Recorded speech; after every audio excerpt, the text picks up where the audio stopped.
Hi, my name is Natalie, and this is my final project for geology. In the section The Scientific Method in History, Marie Curie was my favorite topic.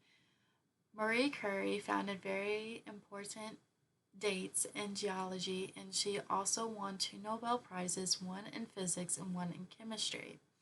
Another interesting fact that I found about her was that she has a cookbook that is so radioactive that you cannot get near it or touch it unless you wear very protective clothing.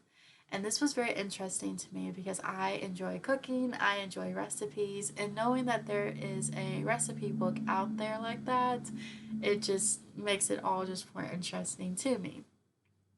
In section 2 on minerals, identifying minerals was the most interesting topic to me. The most reliable ways to identify a mineral would be by the streaks the mineral leaves, the hardness, and the shininess of the mineral. Some identifiers that you don't want to trust is the color of the mineral because some minerals come in different colors, so it would be hard to decide whether if it was real or fake. In section 3 on rocks, the topic I found most interesting was magma versus lava. Before this class, I just thought that magma and lava were interchangeable words that just meant the same thing. But lava is molten rock that has reached Earth's surface and can also be found at the bottom of the ocean, where magma is molten rock that is still in the volcano at Earth's surface. In section 4 on plate tectonics, Hess sonar was the topic that I found the most interesting. Hess sonar found that the middle of the Atlantic Ocean was 12,000 miles long. And he also began looking into information to figure out how old the Earth was. In section 5, the topic that I found the most interesting in earthquakes was P waves, S waves, and R waves. P waves are the fastest waves and they are the most condensed set of waves. S waves are more dangerous than P waves, but they travel in the same direction. Where R waves are the most damaging and also the most dangerous waves, and they are on the surface as well. And section 6, the water cycle, we watched Bill Nye the Science Guy in his video, and what I found the most interesting was whenever he was doing his experiment on molecules. So he had a container with these marbles in it that represented molecules, and when the molecules were just sitting still in the container, that meant that they were at room temperature. But whenever he turned on the container that the marbles were in, they started like going up and down like really fast, which represented water boiling.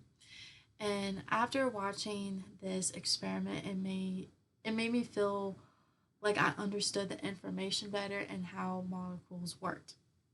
In section 7 in the lesson Introduction to Oceanography, the topic I found the most fascinating was the different subjects oceanography can be explored in. And it can be explored in geology, of course, chemistry, physics, and biology. And what interested me the most in this was that you can take one topic, oceanography, and you can explore it through all these other scientific subjects as well. In section 8, in sediments, what I found the most interesting was the four types of sediments. The very first sediment is lithogenous, which are sediments that are broken from pieces of rock that can be found in the sand. And whenever the waves come through, they bring them to the ocean, and these sediments are usually found in the shallow parts of the ocean. The second sediment that I'll be talking about is biogenous, and this is bones from once living creatures. And these sediments can usually be found at the bottom of the ocean. The third sediment is hydrogenous, and these are made from water, and one popular sediment would be manganese nodules.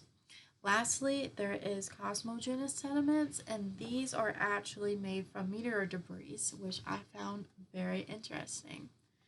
In section 9, In the lesson Air Ocean Interactions, what I found most interesting was albedo, and this is the percent of reflection going on Earth's surface. In section 10, in the lesson Ocean Circulation, Waves and Tides, I found the three types of tides to be the most interesting. The first tide is diurnal, which is a one high tide and one low tide, which occurs in one during one lunar day. And then the second tide is semi-diurnal, and which is two high tides and two low tides, which occur in one lunar day. And then the third tide is a mixture of the both of them, which is the most common one to see. And then lastly, in section 11, in the lesson Ocean Pollution, the topic that I found to be the most interesting is how to keep the ocean clean.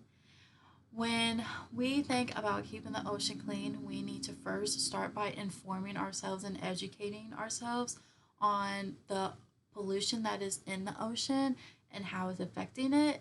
So we need to educate ourselves and we need to help other people be educated in it as well. And then we also need to prevent ourselves from polluting the ocean and help others not to pollute the ocean either. This is the end of my final project. Thank you.